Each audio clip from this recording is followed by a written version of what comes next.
One evening when I was still living at Grand Street and Monroe, Isamu Noguchi came to visit me.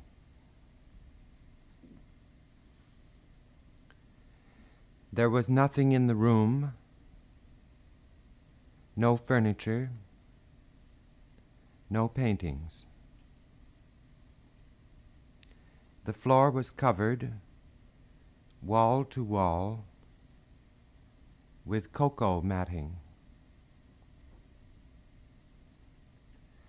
The windows had no curtains, no drapes. Isamu Noguchi said, "An old shoe would look beautiful in this room." You probably know the one about the two monks, but I'll tell it anyway. They were walking along one day when they came to a stream where a young lady was waiting, hoping that someone would help her across. Without hesitating, one of the monks picked her up and carried her across, putting her down safely on the other side. The two monks continued walking along, and after some time the second one, unable to restrain himself, said to the first, "You know we're not allowed to touch women. Why did you carry that woman across the stream?"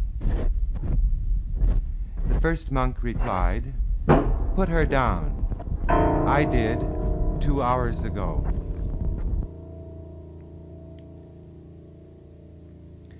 Once, when several of us were driving up to Boston, we stopped at a roadside restaurant for lunch.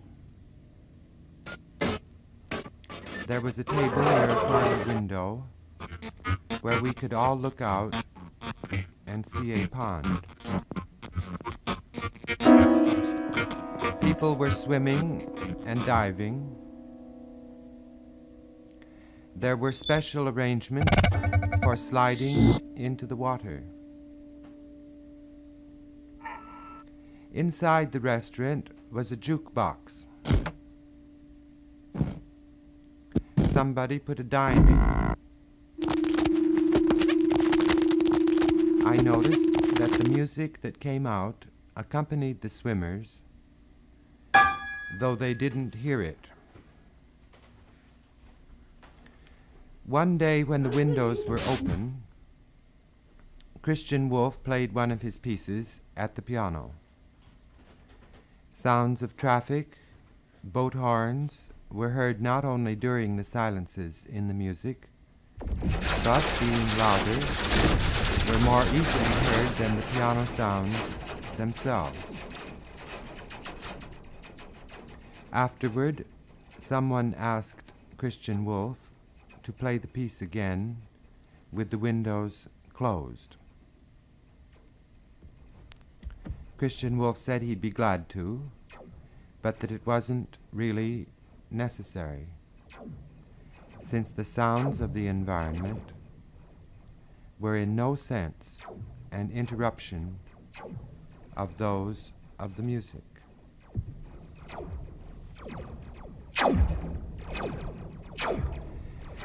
One evening I was walking along Hollywood Boulevard, nothing much to do.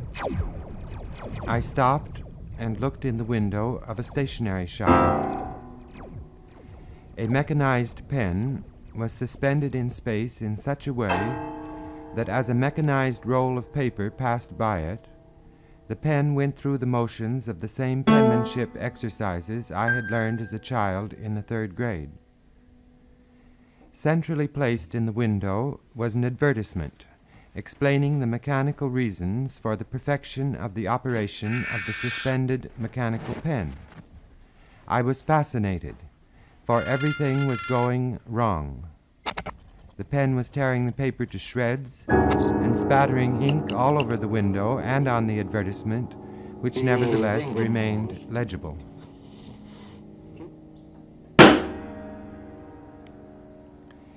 It was after I got to Boston that I went into the anechoic chamber at Harvard University. Anybody who knows me knows this story. I am constantly telling it. Anyway, in that silent room, I heard two sounds, one high and one low. Afterward, I asked the engineer in charge why, if the room was so silent, I had heard two sounds. He said, "Describe them." I did. He said, "The high one was your nervous system in operation. The low one was your blood in circulation."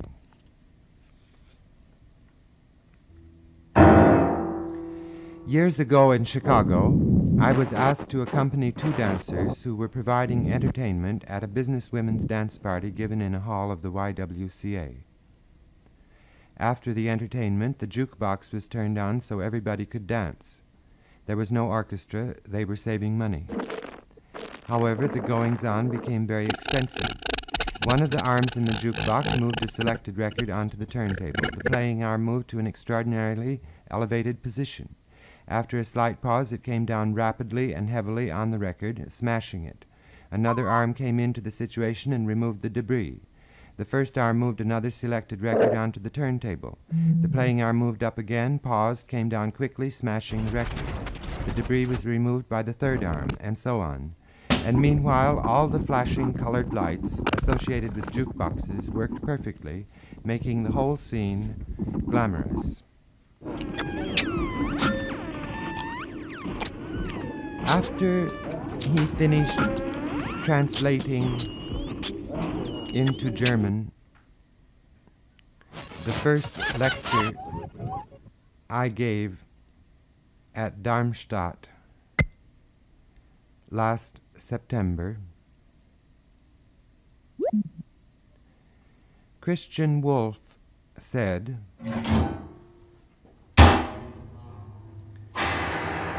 "The stories at the end are very good.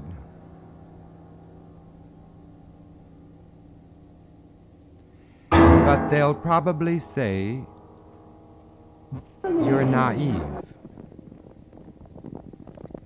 I do hope you can explode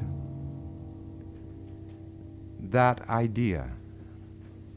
Down in Greensboro, North Carolina, David Tudor and I gave an interesting program. We played 5 pieces 3 times each. They were the Klavierstück 11 by Karl-Heinz Stockhausen, Christian Wolff's Duo for pianists, Martin Feldman's Intermission No. 6, Earl Brown's 4 systems, and my variations. All of these pieces are composed in various ways that have in common indeterminacy of performance. Each performance is unique, as interesting to the composers and performers as to the audience. Everyone, in fact, becomes a listener. I explained all this to the audience before the musical program began. I pointed out that one is accustomed to thinking of a piece of music as an object suitable for understanding and subsequent evaluation, but that here the situation was quite other. These pieces, I said, are not objects, but processes, essentially purposeless. Naturally, then, I had to explain the purpose of having something purposeless. I said the sounds were just sounds, and that if they weren't just sounds, I was of course using the editorial we would do something about it in the next composition. I said that since the sounds were sounds, this gave people hearing them the chance to be people, centered within themselves where they actually are, not off artificially in the distance as they are accustomed to be, trying to figure out what is being said by some artist by means of sounds. Finally, I said that the purpose of this purposeless music would be achieved if people learned to listen, that when they listened, they might discover that they preferred the sounds of everyday life to the ones they were about to hear in the musical program, that was all right as far as I was concerned. However, to come back to my story, a girl in the college there came backstage afterward and told me that something marvelous had happened. I said, "What?" She said, "One of the music majors is thinking for the first time in her life." Then at dinner, it was an afternoon concert, the head of the music department told me that as he was leaving the concert hall, 3 of his students called, saying, "Come over here." He went over. "What is it?" he said. One of the girls said, "Listen." During that Greensboro concert, David Tudor and I got a little mixed up.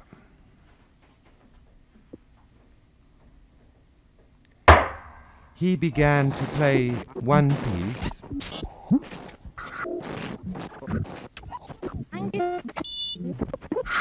and I began to play a completely different one. I stopped, since he is the pianist, he is,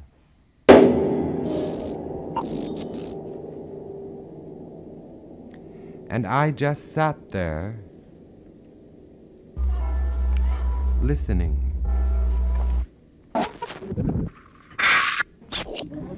When I told David Tudor that this talk on indeterminacy was nothing but a series of stories, he said, "Don't fail to put in some benedictions." I said, "What in heaven's name do you mean by benedictions?" "Blessings," he said. "What blessings?" I said. "God bless you, everyone."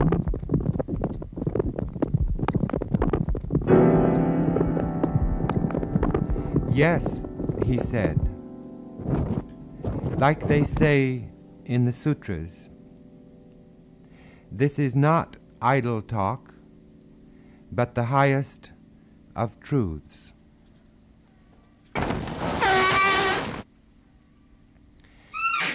There was an American man from Seattle who went to Japan to buy screens. He went to a monastery where he had heard there were very special ones and managed to get an interview with the abbot, who, however, didn't say a word during the entire time they were together. Through an interpreter, the American made known his desires, but received no comment of any kind from the abbot. However, very early the next morning, he received a telephone call from the abbot himself, who turned out to speak perfect English, and who said that the American could not only have the screen he wanted for a certain price, but that furthermore the monastery possessed an old iron gate that he could also purchase. The American said, "But what on earth would I do with an old iron gate?" "I'm sure you could sell it to a star in Hollywood," the abbot replied. We've now played the winter music quite a number of times. I haven't kept count. When we first played it, the silences seemed very long, and the sounds seemed really separated in space, not obstructing one another. In Stockholm, however, when we played it at the opera as an interlude in the dance program given by Merce Cunningham and Carolyn Brown early last October, I noticed that it had become melodic. Christian Wolff prophesied this to me years ago. He said, we were walking along 17th Street talking. He said, "No matter what we do, it ends by being melodic." As far as I am concerned, this happened to Webern years ago. Karl-Heinz Stockhausen once told me, we were in Copenhagen, "I demand one of two things from a composer, invention or that he astonish me." Two monks came to a stream. One was Hindu, the other Zen. The Indian began to cross the stream by walking on the surface of the water. The Japanese became excited and called to him to come back. "What's the matter?" the Indian said. The Zen monk said, "That's not the way to cross the stream. Follow me." He led him to a place where the water was shallow, and they waded across. Another monk was walking along when he came to a lady who was sitting by the path weeping. "What's the matter?" he said. She said, sobbing, "I have lost my only child."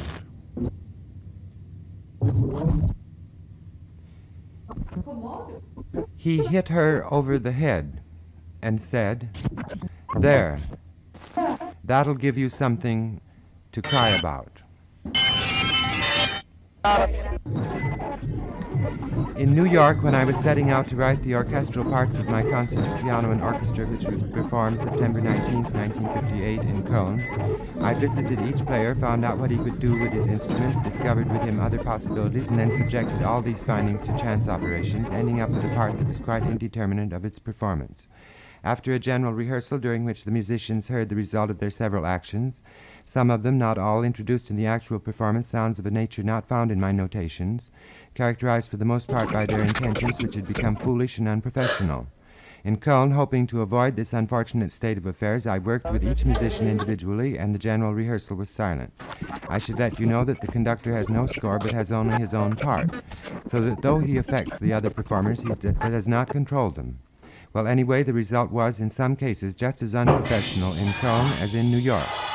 I must find a way to let people be free without their becoming foolish, so that their freedom will make them noble. How will I do this? That is the question. Question or not, that is to say, whether what I will do will answer the situation. But I have to... My problems have become social rather than musical. Was that what Sri Ramakrishna meant when he said to the disciple who asked him whether he should give up music and follow him? By no means.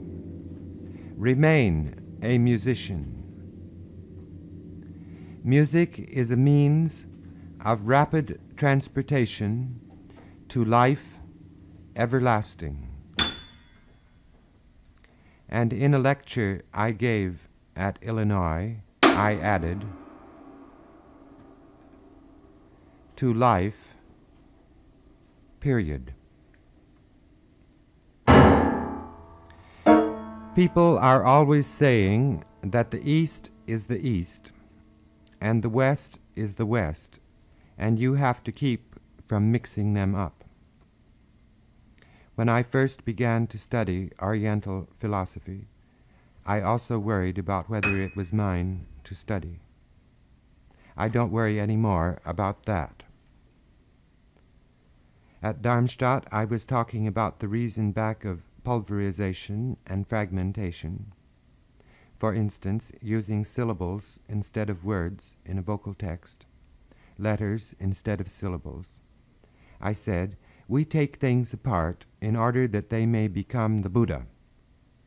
And if that seems too Oriental an idea for you, I said, remember the early Christian Gnostic statement, split the stick, and there is Jesus. Well, since Darmstadt, I've written 2 pieces, one in the course of a 15-minute TV program in Cologne. The other is Music Walk, written during 2 hours in Stockholm. Neither piece uses chance operations. The indeterminacy in the case of Music Walk is such that I cannot predict at all what will happen until it is performed. Chance operations are not necessary when the actions that are made are unknowing. Music Walk consists of 9 sheets of paper having points and 1 without any. A smaller transparent plastic rectangle having 5 widely spaced parallel lines is placed over this in any position, bringing some of the points out of potentiality into activity. The lines are ambiguous, referring to 5 different categories of sound in any order. Additional small plastic squares are provided having 5 non-parallel lines, which may or may not be used to make further determinations regarding the nature of the sounds to be produced. Playing positions are several: at the keyboard, at the back of the piano, at a radio. One moves at any time from one to another of these positions, changing thereby the reference of the points to the parallel lines. Chuang-Tzu points out that a beautiful woman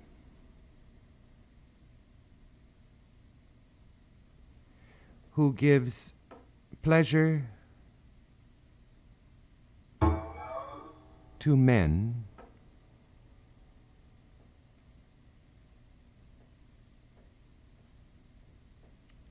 serves only to frighten the fish.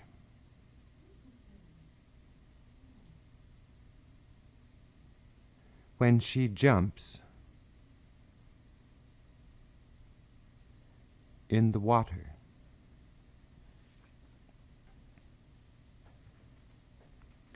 Once, when I was to give a talk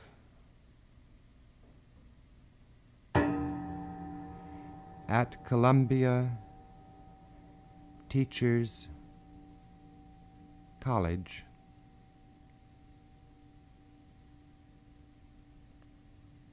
I asked Joseph Camel whether I should say something.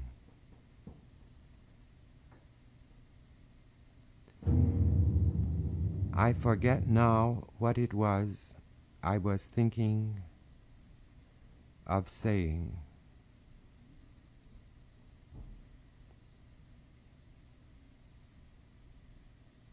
He said, "Where is the should?"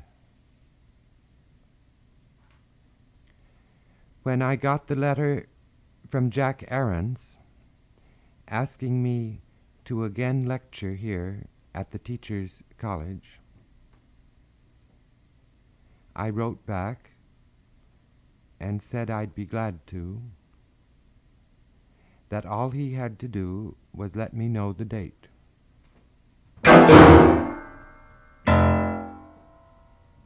He did. I then said to David Tudor,